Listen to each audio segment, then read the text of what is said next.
नमः पार्वती पते हर हर महादेव। जिस सीट पर 30 सालों तक कांग्रेस ने किया राज, वो सीट कैसे बन गई पीएम मोदी की फेवरेट? क्यों एक बार फिर से पीएम मोदी ने वाराणसी को ही चुना? कौन है वो नेता जिन्होंने पीएम से पहले वाराणसी में चलाई थी बीजेपी की लहर? न मैं यहाँ आया हूँ, मुझे तो माँ गंगा ने बुलाया है। पीएम मोदी का ये बयान साल 2014 के लोकसभा चुनाव के दौरान आया था, जब वो नॉमिनेशन करने वाराणसी पहुंचे थे। इस बयान के साथ ही पीएम ने कांग्रेस का गढ़ रहे वाराणसी की लोकसभा सीट से कांग्रेस का पत्ता पूरी तरह से साफ कर दिया।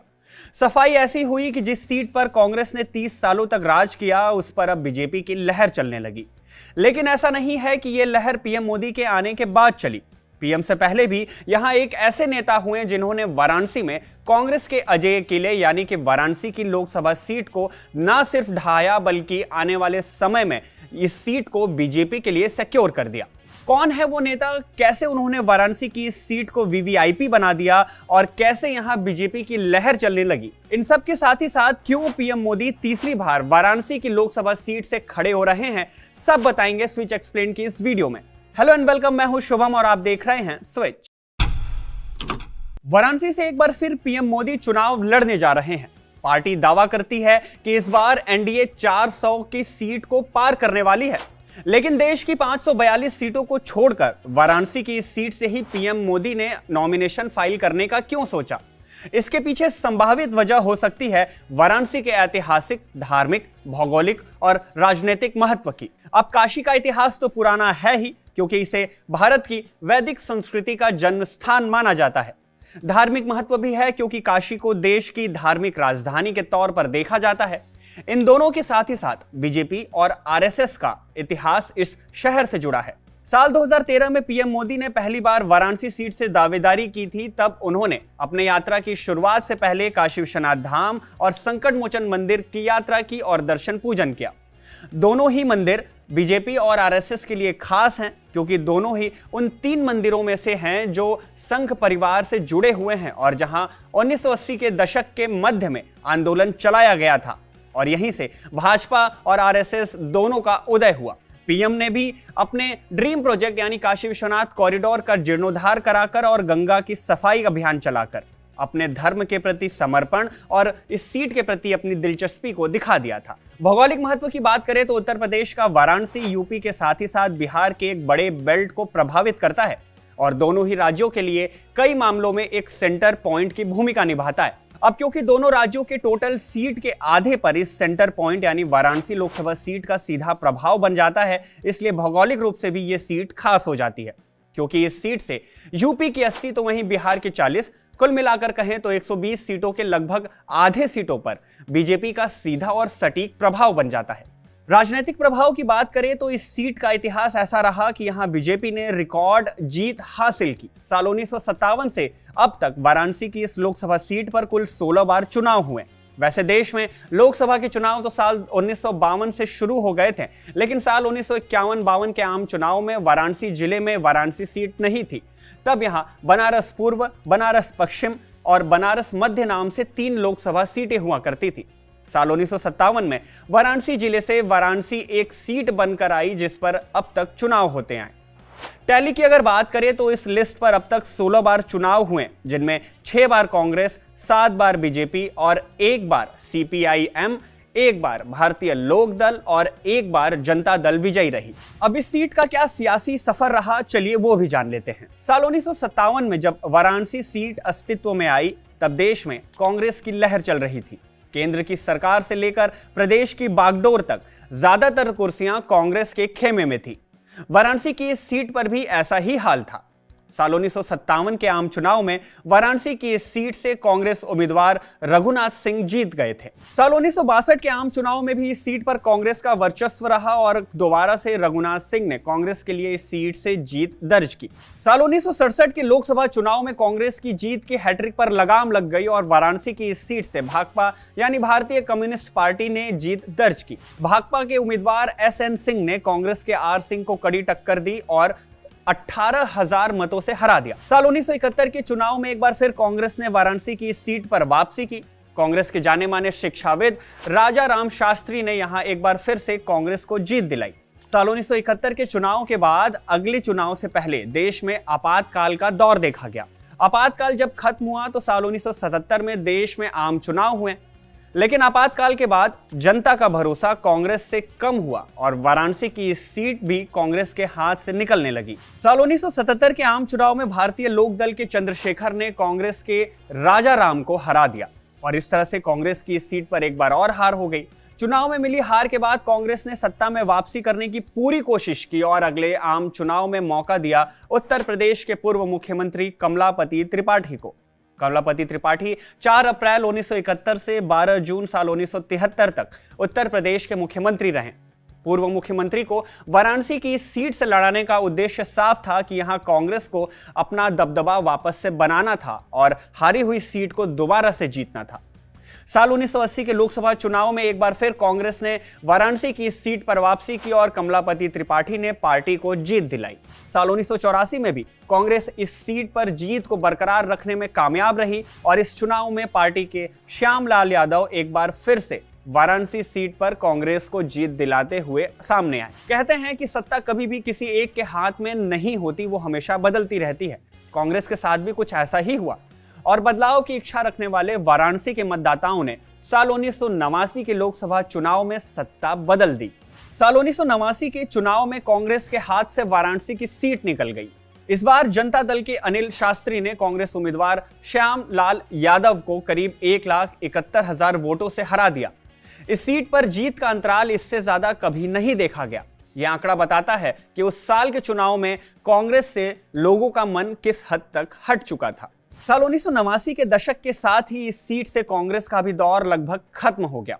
1990 के दशक के साथ शुरुआत हुई बीजेपी के उदय की, क्योंकि इसके बाद से ये सीट बीजेपी का गढ़ बनती चली गई और यहीं से आगाज हुआ वाराणसी में बीजेपी के उस वर्चस्व का जिसकी बात आज तक हो रही है। साल 1991 के लोकसभा चुनाव में पहली बार वाराणसी सीट पर बीजेपी को जीत मिली।